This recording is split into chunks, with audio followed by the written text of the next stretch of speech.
So this happened yesterday. I was on my way home from work. I was tired as all hell, having the morning shift that started at 4 a.m., ended at 4 p.m. I sat on the train, listened to my music, and it was a good half an hour before I noticed a young boy, 5 at most, and his parents. He was staring at me. I pulled some funny faces and stuck my tongue out at him. He smiled, which made me smile. His mother noticed, and I immediately got nervous when she looked my way. She looked very stern, was wearing a cross, and as someone with religious trauma and the lesbian pride flag on my backpack, surely you can understand my judgment. Grinning face with sweat, her face sort of softened when she saw me. Sorry, I'm a writer. She looked almost surprised. I smiled at her and went through my camera roll to make it look like I was doing something. A little while later, I saw the boy staring at me again.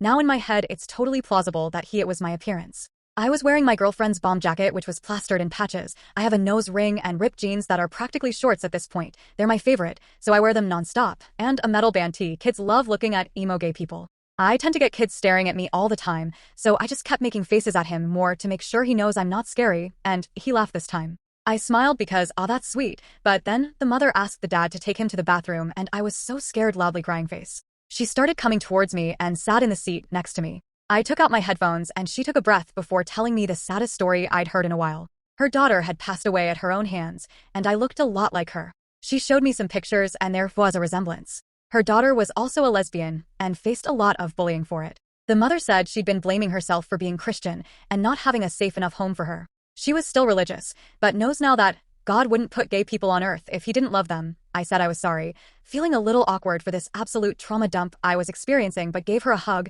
and said her daughter would be proud of her progress fighting her homophobia. She went back to her seat, and the little boy and father came back not too long after. However, the boy didn't go back to his seat. He instead sat next to me. He gave me a hug and said he missed me. I hugged him back, saying I missed him too. I don't know if it was the right thing to do, but, you know, he's like 4 to 5, he probably needs closure. I've never been so grateful for being a writer. I don't know if I could have pulled this off otherwise. Mom says you can't come back. I can't stay, no, but I wanted to see you before I passed on. I don't want you to go to hell. Sister's name, I'm assuming. And he started crying. I was just kind of like, damn, but I tried my best. No, they're not sending me to hell. I have a beautiful room in the clouds where I can watch over you. Really? Yes, and I'm so proud of you. I'm always going to be proud of you and love you. Your big sister may be gone physically, but she'll never stop loving you. And then he started talking about how at school he did this awesome stunt on the playground, and I can't lie, it did seem pretty cool. He asked if I saw it so enthusiastically that I just had to continue playing along. Luckily, there were no more religious-based questions, and it was mostly about how he was doing and what he was up to.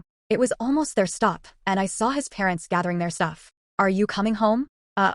I knew this would have to come at some point, but I just kept thinking this was future me's problem. Grinning face with sweat. I'm sorry, I can't. This train is taking me back to heaven. But I don't want you to leave, and he started crying again. I already told you, I'm never leaving your side. I'll always be with you. You promise? I promise. He gave me one last hug and tottered back over to his parents. When they got off, they waved, and I could see the mom crying, and the dad couldn't even look at me. Again, I'm not sure if what I did was right, but it feels nice to know that I gave a young boy the goodbye he probably never got to give.